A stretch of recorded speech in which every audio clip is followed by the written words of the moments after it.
Ladies and gentlemen, boys and girls, children of all ages, welcome back to another episode of Always Almost There, Day After Show Live. We are here for a very exciting episode today because there was a very exciting show that happened last night here in Saratoga Springs, New York. And we're going to talk about it. I'm Ryan, and I'm here, as always, with my friend Neil. Hi, Neil. So would you say that this is exciting because the show is exciting? That's exciting. A lot of exciting things happening. I'm also excited. I think there's a lot of exciting stuff happening right now. None of wow, I can't speak. The least of which being, you and I are somehow potting in different rooms in the same house. Well, I mean, I just can't sit next to you, man. I don't know what it is. It just messes with my flow. Now we're in separate rooms. To be around. This is great. Yeah, it's not that. It's not you, man. It's me. That's what they all say. Well, we're here. We're here. Goose came back last night. They were not fucking around last night at all. Before we get to Goose, shout out to the Disco Biscuits for opening the night up. Friend of the pod, Mark Brownstein, happiest guy in the venue last night, the whole night. Yeah, the biggest Goose fan in all of Saratoga Springs last night, Brownie. Yeah, I was fired up to be there. He was. And they look really happy to be playing. So that was fun. Shout out to our good friends of the pod, Josh and Matt, who were throwing down during the Biscuits set down in their box. Throwing down. If you were in the pavilion, you probably saw them. Yeah. First of all, the pavilion wasn't terribly full, but I think that's had a lot to do with the heat. But the people who came to the Disco Biscuits set were feeling it. They were, it wasn't just Josh and Matt. Josh and Matt were throwing down, but there were others. Giving them there were a lot of people who are really into it. They deserve the shout out. Yeah. I looked over to my right, and it's like, oh, they're my friends throwing down. Yeah, I have to say, Goose with an opener, fun. I had a great time. Yeah, a little bit of. I thought it was great, and then I'm looking forward to Mo tonight. Also, I am very much looking forward to Mo. It's I don't know what's going to happen. I think based on the events of last night, like some cool things might happen tonight. I'm really excited about that. But a big fan of Mo for a really long time. So this is going to be dope. I'm not going to miss a note of that set. There we go. Neil's been around a while, you guys. All right. Well, let's talk about this Goose show because we have a lot to unpack here.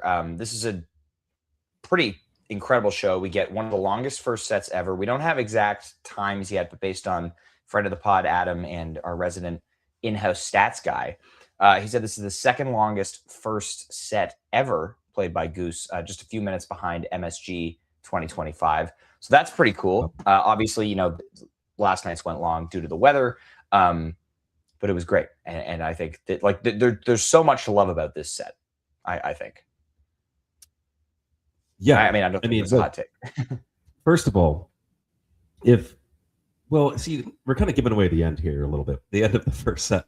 But if they had ended the first set and just called it a day, which I think they thought was a possibility when they were ending this out, they stretched it a little bit long, played another song because, they were worried that it was going to be called. But that one set alone was good.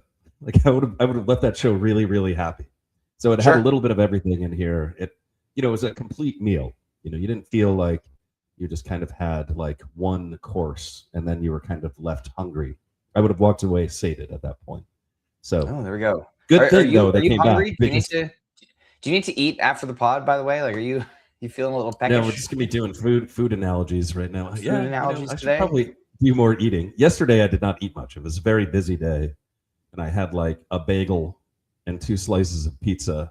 And that was all the food that I had yesterday. You did great. So it was a fast-moving day. Well, hey, before we talk about the music, also very exciting news. There's a new guitar on stage. Yes. The Lemurian Scepter. Yeah. What a name. It's amazing. Yeah, it's been in the works for a while now. I think when the Archtop made its appearance, we reached out to Greg DeLuise and we said, hey, what's that? And then, of course, that is the ES-150 clone that Rick was playing in the acoustic set and also with his sit-in with Jim James. With Jim James, thank you. And so, we asked about that thing, and he's like, "Oh yeah, you like that? Well, I got this other thing coming," and he's like, "And you can't tell anybody," which is amazing. But it was basically like a watch out. Like something's in the works. It's going to be very exciting, and excited to finally see it on the stage last night. And man, this thing sounds amazing. It does sound incredible. It's very buttery. That was the kind of decision that we came to this morning on the re-listen. It's like I'm missing a little bit of the screech that the Empress has. Like it gets a little the bite. Yeah. There's something to it that it's like it's got a little bit of an edge to it. This one is smoother. And I think we're only one show in. We're only one show in with the Scepter though. So like I feel like we can't pass full judgment on that yet. I'm excited to hear it tonight. Presuming that Rick sticks with it when they come back in August. But I'm looking forward to it. So should we talk about the music? Yeah. Well, wait, let's talk about the guitar a little bit. Okay. I mean, more. It's a really beautiful guitar, first of all. Yeah. And kind of back to the full Empress style after, it doesn't have the same headstock as the Dracul. So it's just kind of like an upgrade to the Empress. That's what I think when I look at this thing. Sure. And it's just I think that was I think that was the intention behind this one too. Like I think Dracul was like they're going to go in a different direction, and I think with the Scepter, not having spoken to Rick or Greg about their process building this, but it seems as though Rick was like, here are a few things that I would want built upon the Empress design.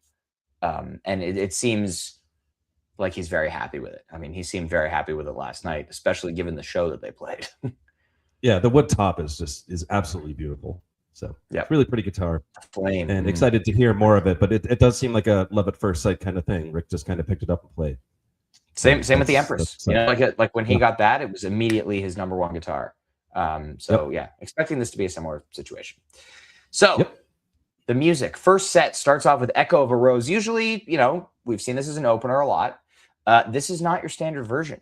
Immediately we get a little dark, a little minor key, Let It Grow almost situation for a little while here, which is really cool. They're playing with that ascending melody. That's kind of like the conclusion to the jam of Let It Grow. But man, like you can tell from the jump that this, we could tell immediately during this Echo jam. It's like, all right, this show's going to be good.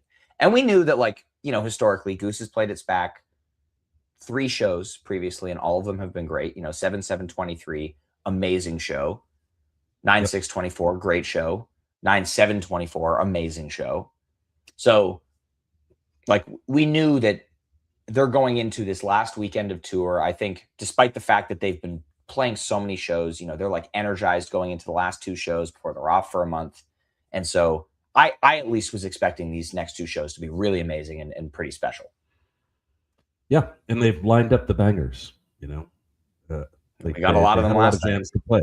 Yeah, exactly. We got most of the bangers they lined up last night, which leaves you wondering about tonight. But that's not what we're here to talk about yet, at least. No. We'll get there. Yeah, but no. So my thoughts briefly, you kind of already touched on it. The Let It Grow jam inside of Echo of a Rose it was awesome. I mean, first of all, I wonder how they found that. Like if there was intention there, like ahead of time, they're like, hey, let's play with this theme. Or if they just kind of magically found that and all jumped in together. But, I'm sure they're all familiar with that music, at least a little bit. We know in theory. Yeah. So an out the gate jam that sounds like that, I agree. That tells me things are going just right at this show. And we've talked about it a bunch. Sometimes the playing is just there. Even the things that are mundane sound somehow a little bit different, a little bit shinier, a little bit more sparkle. And that's what we got here. So there's a lot of sparkle in last night's show, in everywhere. Everything had like a little extra last night. No, but sometimes you get a dusting of sparkle. I feel like we got handfuls of it last night. Especially in the first set. They were playing crazy. Dustin next after the Echo. I mean, so what one of the things we talked about after the Merriweather? Did they play Dustin last, or was it Raleigh? It was Raleigh when they played Dustin last. I was kind of every Dustin's been the same this year. And we get a little bit of an extra thing in the middle here, kind of calls back to the Fiddler's Dustin from last year. This little kind of darker, spacier deviation in the middle of the jam. They still end up doing the same build peak that they've been doing all year. But I like that there's something different happening here. That this is a very positive sign to me, and I hope that, you know, when we come back in August, which is now like we're finally like, you know, the next time these songs are going to be played, or, you know, 5-6 weeks from now, which we haven't said since the beginning of this year.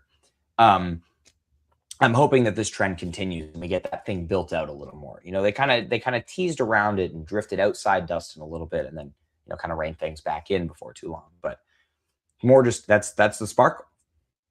Yeah, right. So this, I mean, you know, Dustin this year really hasn't been all that exciting. This one actually did feel exciting to me. I don't know if it was more like I was just like really hyped for the show or anything like that, but just the little darker edge on it, the little exploration of that Thatchy theme that they have in there. Just I was excited about it. It's just a little bit different. It's a little bit more than the Dustins we've been getting, and that's good enough for me to be stoked about it. 100%. Yeah, that's it. Well, speaking of things you're stoked about, Strange Overtones next up. Oh man, what a beautiful song, man. I'm so glad this is part of the regular rotation. It's just such an absolute banger. And then I think, you know, kind of looking around in that moment, I think folks have kind of picked up on this. I don't think everybody knew what this song was. Of course, I did. This is one of my favorite albums of all time. Let's just keep doing it, man. This is a great set one cover. Absolutely amazing. It's just a vibe. And they needed to do that vibe too, because you just had back-to-back jams. So, I mean, at this point, I don't have track timings, but I'm saying we're 35-ish to 37 minutes-ish into the show when Strange Overtones comes on. Just over half an hour. I think Echo was 15, Dustin was around 17. Okay, so 32-ish. So, you know, that was a lot of jam. And so get a little bit of a cover, breezy cover in there. I will also point out, I mean, they had one planned for the second set, but this is the only cover of the night, which is also, you know, cool and rare. I think we only get one cover. But I will agree, love that this is in regular rotation. And this also, like, people were digging this. I will say about the crowd last night, you know, when you get a show like SPAC, there are people who aren't as into Goose, but I think largely the crowd last night is like people who are there because they love Goose, because they're coming up to SPAC, because they're like, this is a can't miss weekend. You know, I feel like a lot of the shows on this tour, there have been people seeing them who haven't seen them very much, you know, more casual fans, if you will. But it felt like the crowd was very dialed into the show for the whole time last night. You know, I didn't feel like when they hit jams, I didn't feel like there were a lot of people talking around. I didn't feel like the clapping got out of hand, you know, like it, as there have been on many shows on this tour. And so I think Strange Overtones always like is a good barometer of the crowd, because I think when people are really in, like, this song like really brings the energy. Like, I remember in Amsterdam, like this was fantastic. You know, people love this tune. So listen, I'm not familiar with this tune before Goose covered it, but I love it now. And, you know, very grateful to have listened to it twice last night, because you played the original version for us at around sometime in the middle of the night. It had to be done. It had to be done, of course. Yeah. We didn't get to by the way, we didn't get to listen to the Thatch after the show last night, but Strange Overtones had to happen. It's because you weren't familiar with Strange Overtones, because you only listened to 4 bands. And rightfully, when we're all hanging out, a group of us, you don't let me choose the music, which is very fair. Yes, that makes sense. After hours of Goose, it was time for something else. So, yeah, played a series of songs. 7297 stash. Anyway. Yeah. Pop next. I mean, this song is so good. This is, I don't have much to say other than Pop still rips. They've dialed in the vocal effect. 2 thumbs. Vocal effects. It does seem like third time around we've got this. Is it the third time or is it the fourth? It's third, right? Third. Yeah, they did it in Raleigh. Third time around, we finally got this one nailed. So, yeah, I mean, this is a great first set song. Not much more to add.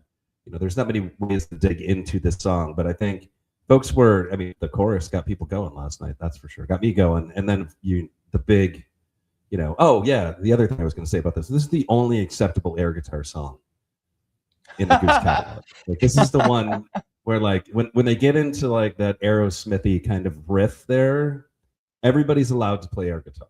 That's the one time. You can play air drums any song you want, but air guitar, no, don't do it. But you can do it here. Those are my rules. Can you play it and don't do it? what air guitar and don't do it? I mean, it's supposed to be good.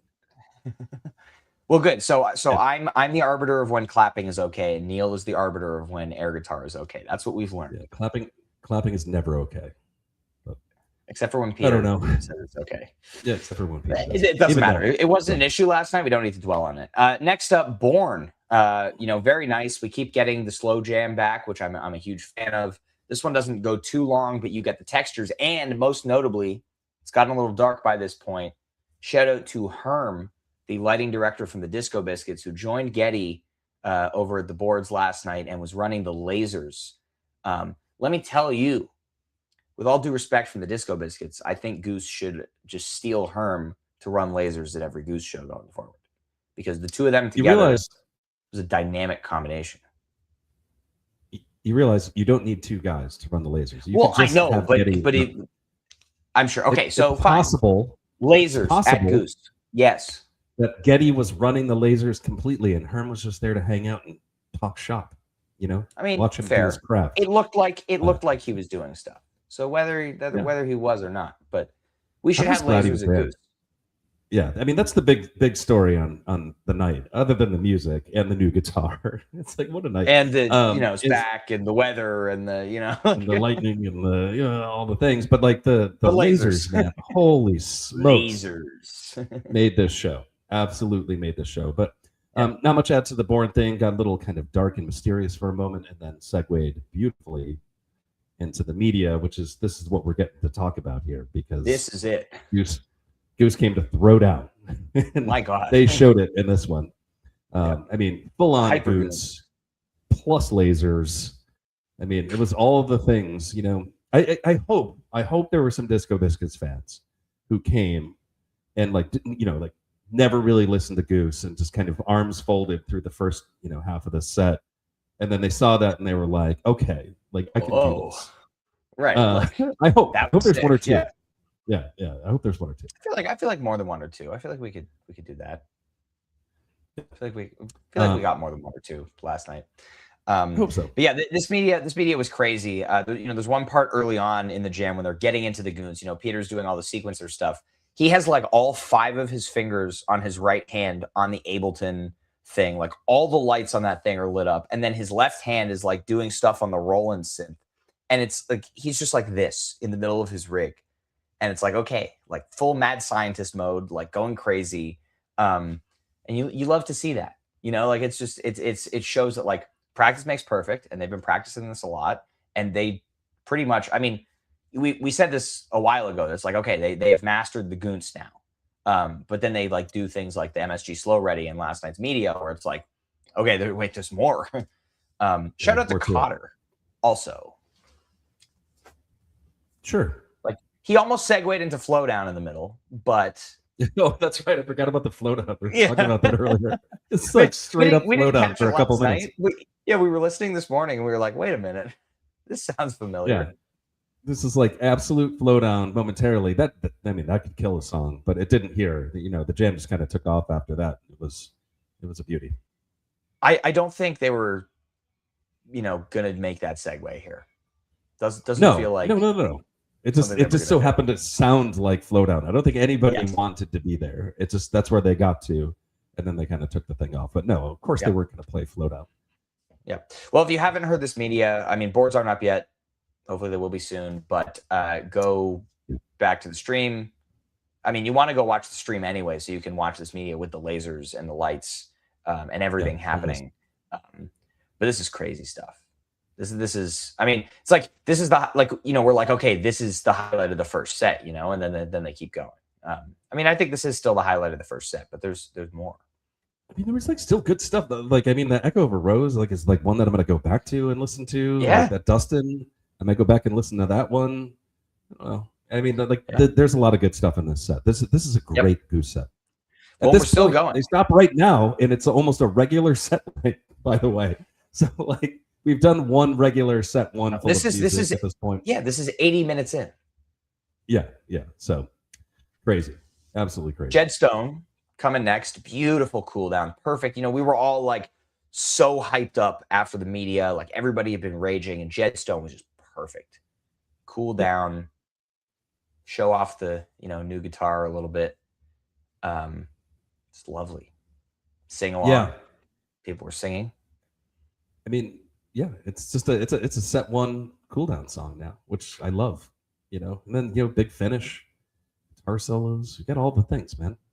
Yep. And then there's like some talkback situation happening. From where we could see like crew side you stage, can see this on the screen, venue, whatever. Yeah. No, but from our vantage, it's like clear, like they're talking, and the band starts Empress. And so our thought initially was like, oh wow, like they were 90 minutes into the set, and Sam King was like, guys, it's time to get off the stage. Like you've played a first set, and so my initial thought was like Rick was like, nah, we're gonna play another one. And then Neil looked at the radar, and I don't know, if you saw the Blue Sky post from the Always Almost There account last night, it's maybe the most foreboding looking screenshot of a radar I've seen like around a concert. Like not a huge system, but it was like a little cell heading right towards our location that was just like all red. Like red. Completely. And so we were like, so our thought for most of this Empress was like, this could be the end of the show. We don't know what the rules are at SPAC. We don't know what could happen. They might be forced to call it based on the weather. Right. Happy we didn't, but we were less focused on this Empress than I think I would have liked. But like, holy shit. Like this Empress is crazy. This is the jam highlight of the set right here. Yeah. This one goes in my playlist for sure. Maybe media does too. But I mean, this one feels at first like they're just going to do regular Empress and they're out. Take a solo, you take a solo, I'll take a solo, and we're going to go. But no, this thing goes to the dark and most mysterious of places. And it just gets like grimier and like more and more tension. Like the way this thing goes on. I mean, it is really, really something. And I don't usually get all hyped on Empress jams. And let's be clear, this is not a Goons Empress. This is a straight up played, jammed out Empress. And just the tension building that they were doing in this thing was just so incredibly good. And again, your reminder that this band was playing real sharp. Yep. I mean, Trevor and Cotter really here to me, like, Rick is obviously the one driving the darkness, but the way that Trevor and Cotter are supporting him here, it's insane. And Cotter, especially with his different pivots, changing the intensity, the way that he's driving the jam. And when he gets into those like big, like China cymbal hits at that one point, like ridiculous, just ridiculous. This is a good one. It's so good. It's so good. 20 or so minutes, maybe like a little bit more than that. Just short of 20, I think. I think it was a little over, but I don't know. Maybe I could be wrong there. I think it was like just short of 20 when they were finishing out the rest of the song. Sure. So I think that's what we were saying in the moment. But in any case, it's really, really good. And which is like not expecting any of that at all. Like I was expecting like quick, cut short, get out. None of this like seemed like it was going to happen. And they just slapped a jam down. It was just like, one of their best of the night, which is really crazy. Absolutely crazy kind of a show. Yep. So then. Okay. So then it was eventful. I mean, so the band walks off. Representative of the venue comes forward. It's like, if you're in the pavilion, stay put. You're good. If you're on the lawn, leave your stuff. Go to the building at the back of the lawn because it's about to thunderstorm. I think it had already started dumping at that point, but it was dumping rain for a little while. We got some lightning flashes. There was one bolt of lightning that was so close. The thunderclap was crazy. My favorite part of it was right after that thunderclap. There were some people towards the front of the pavilion there was like a good time sign and an end time sign. And you heard that giant clap of thunder, and just something. The person just like holds up the one that just says "end times." Like, it was so good. Yeah, it was great. So we were wondering, there was not much space in between the flash of light and the clap of thunder on that one. It was not any. it was close. It was real close. And from what I've heard, everybody was safe. So grateful for that because that thing came in a hurry. That storm came out of nowhere. Came in a hurry. I don't think they had any time to prepare for it. And I don't think things could have worked out better in terms of the music. It was an amazing call. It was an amazing call to play the Empress and be like, all right, the weather's due in like 20 minutes. Like, play another song. We'll get the weather delay at set break. and set break was like pretty much normal length. Yeah. So nice cool breeze. Listen, the rain helped a little bit. It was still pretty damn humid, but like there was a little more air to breathe afterwards. How good was the music last night that we are just now 25 minutes into this podcast at set break in terms of the flow of the music, are just now talking about how we were near death with the heat. Like, well, that just tells me you weren't in Homedale, bad. Neil, by the way, because it was not as bad as Homedale. Well, okay, so I guess like you have Homedale as a point of reference. Boston was also pretty hot. I don't know if you remember that too, but I do. In any case, only 3 days ago. Yeah. Yeah. But I mean, true. Yeah. Last night was sweaty. Last night was sweaty. Yeah. That's one thing. Yeah. Oh man. Well, hey, they came back out for more music. How about that? And they do anything interesting right when they came back out, Neil? Yeah, just another Thatch. Just another Thatch. We've heard Thatch. You know, there's no way they're going to top 723 in terms of SPAC Thatch. Wrong. Yeah. This Thatch is ridiculous. This Thatch is insane, guys. Whoa. Well, it takes a certain type of jam, Neil, for you and I during a show to several times in the same jam look at each other and kind of laugh in disbelief. Yeah. And I think it happened like 3 or 4 times during this jam. Like there was some cackling going on last night. I was cackling. Not the usual. There was a lot of woes. There was a lot of. I mean, there were a couple different moments. I mean, let's get into the jam. You mind if we get into the jam here? Let's get into the jam. I know. I mean, you wrote about 7,000 words about the jam. Yeah, more so or less. If you want to just read your Substack right now, why don't you go ahead and do that, and I'll talk about the jam after. I mean, I don't usually. In any case, I'll do the Reader's Digest version first. Perfect. Which is like an incredible transition from a very light major key jam to a dark jam that to me is reminiscent of the San Francisco Wisteria. It just builds 100%. Intensity, and it's just like darkness and like even more. But I don't want to gloss over the bliss portion of this, which is, you know, very much in the neighborhood of Jed Stone, and is just beautiful and was like just really nice. You got like the cool breeze coming in, you know, the humidity has been drawn out of the air by the thunderstorm. A little bit. The scent of fresh rain in the air. Only a little bit, but the scent of fresh rain in the air, and then you get this beautiful jam, and then Rick just turns the whole band on a dime. It's really actually kind of cool, the transition from one to the other, and then they go into this darker space, which again reminds me of the San Francisco Wisteria, where it just kind of like builds, and then there are a couple instances where it looked like, okay, Rick's done. He's signaling the way out, but no, he's just building more tension, kind of like doing those false peaks and just getting it even more, you more on the edge of your seat. And yeah, man, this thing it's great. It is a great jam. I'm not calling it the jam of the year, but it's one of the best they played this year. Yeah. Yep. That's cool that we now have, 2 Thatches like a week and a half apart that are going to be, in our top little bit of the list right now. I have a couple things to add to what you said, echoing that it's absolutely insane. I love that Rick didn't take the easy exit. But early on in the jam, the way that they transition out of Thatch, Cotter kind of takes his foot off the gas out of this, straight funk a little bit. And Peter does this like just beautiful synth pad. And while he's doing this pad work, Trevor and Rick are just all over each other. And Trevor is the MVP of this jam. What he's doing to, like, first of all, you get vicious slap work in the funk section. And then when they get to the bliss part, he's doing this insanely beautiful melodic stuff. And then when you get to the dark part, he's just like, he's right in there with the tension. Like, Rick is the one with the lead stuff, but this jam doesn't work without how much tension that Trevor is adding on the low end and the way that he's complementing what Rick and Peter are doing. And that's like, that's incredible. I mean, we've been fawning over Trevor a lot in the last bunch of shows. But this is crazy stuff. Guy can play.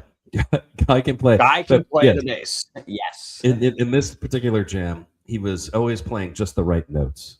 So adding tension only where it was really needed. So it wasn't just kind of full on, just like only really hitting those notes, just like peppering his kind of, I mean, it sounded like he was playing a bass solo and everybody else was along for the ride in a couple different sections in this one. But like, it's accenting Rick's guitar was just right. I mean, he was hitting all the right ones and not too much, so it was great.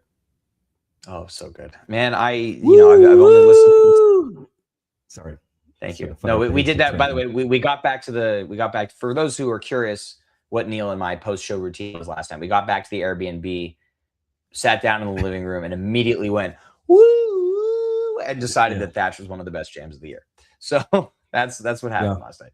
I didn't want to say it last night. I was trying hard not to, but it's a good one. So go back and listen. You made it until like 11:45 before you said it. So that was impressive. Yeah.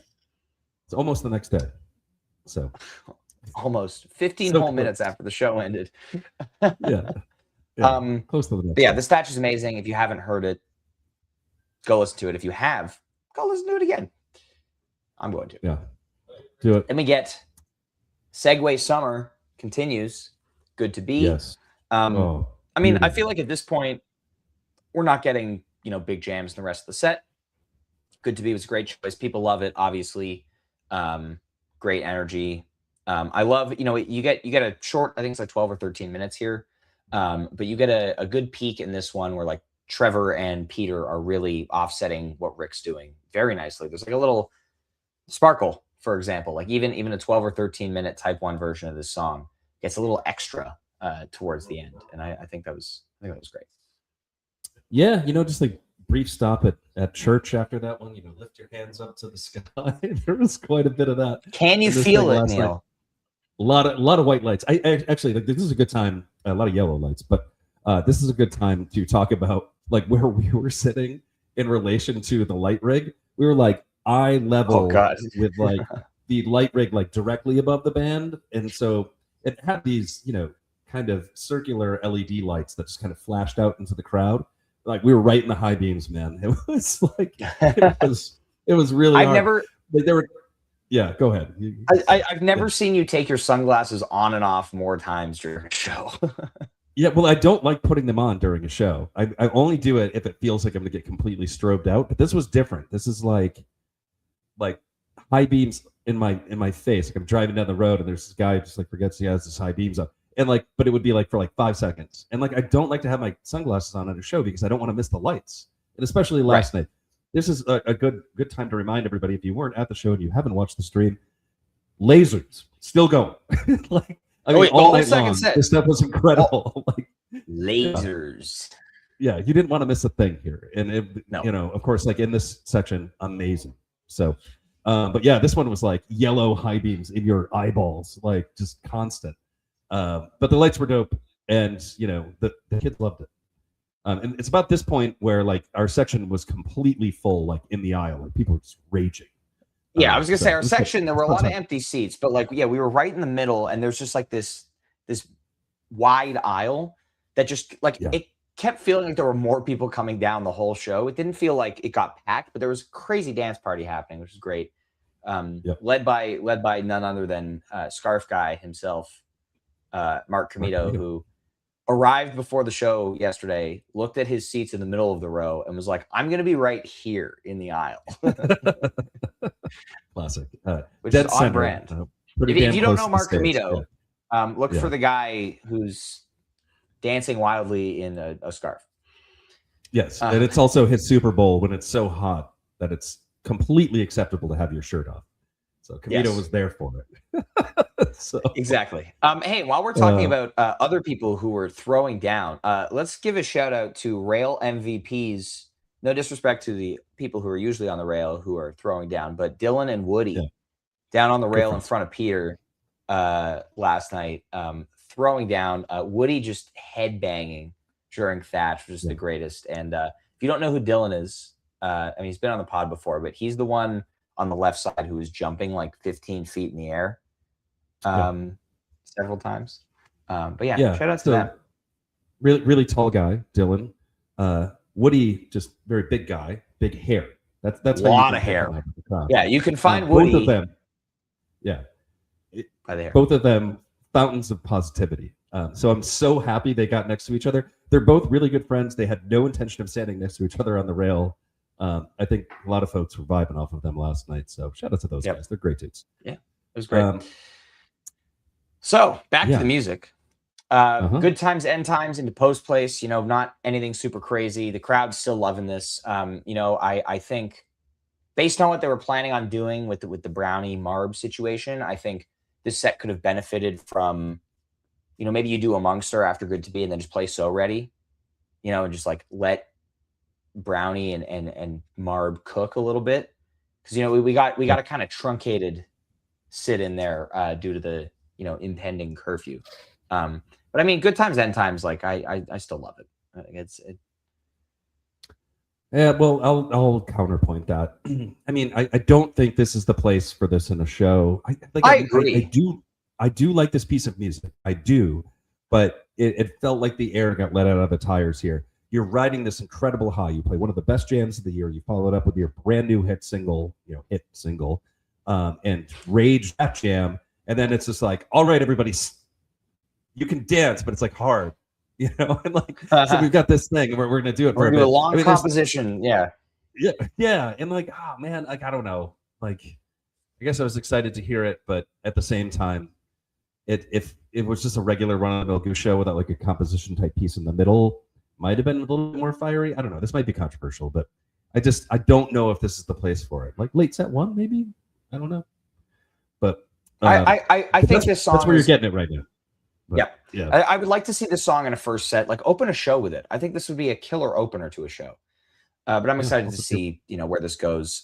Post place. I feel like it's gorgeous. It was gorgeous. I don't know how necessary it was here, and I would like to see this one get played on its own as well. We've seen it in the same show as Good Times, End Times, but all 3 times so far. A lot of times.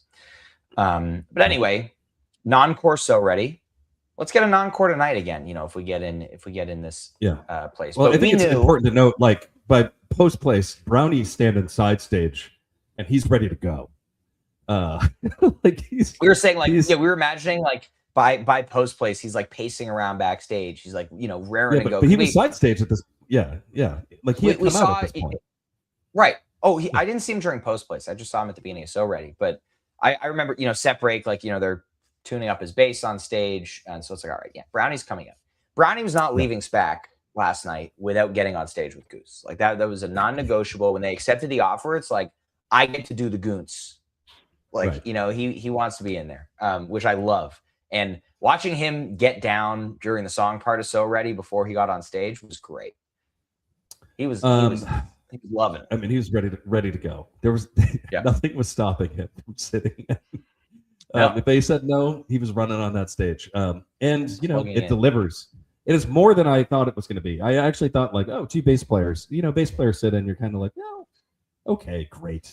It's like a drummer sit in. Like, okay, there's more drums. Like I don't know. Right. Like 2 bass players is very similar. So I didn't know what to expect, and I wasn't expecting much.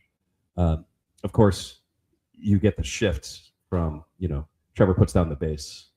It's only Brownie playing bass, and Trevor's on whatever equipment that is. Do you know what that is? The Marb equipment. Turntables. Yeah, it was like Trevor put down the bass. Trevor put down the bass, and I was like, okay, I guess Trevor's just gonna sit out the end of this one. And then he like kind of was it wasn't on the screen right away, and his turntables were set up like kind of obscured by Cotter. So I was like, what's he doing back there? And then one of the screens like panned to him, and I was like, oh, that's what we're doing. So first non-Gooseness appearance of DJ Marb Menthols on the Goose stage. Exciting stuff. That doesn't go too long. We only get a few minutes here, but it was fun. They seem to be having a great time up there. It was great. Yeah. I mean, it's like all Marbs. It didn't exactly bring the house down like past Marbs, but it's I mean, folks were tapped at this point. We're approaching 3 hours of music at this point, and we're tired. And it was hot. Everybody's a little hot, tired. It was great. Maybe feeling a little electrified from the nearby thunderstrike, lightning strike. I don't know, but in any case, it was like the energy at this point was not nearly on the level that it was in the patch and Good to Be, but still very, very which is understandable. Yeah, sure. That's what it is. But hey, that's it. That's the show. This is one of the better shows they played this year.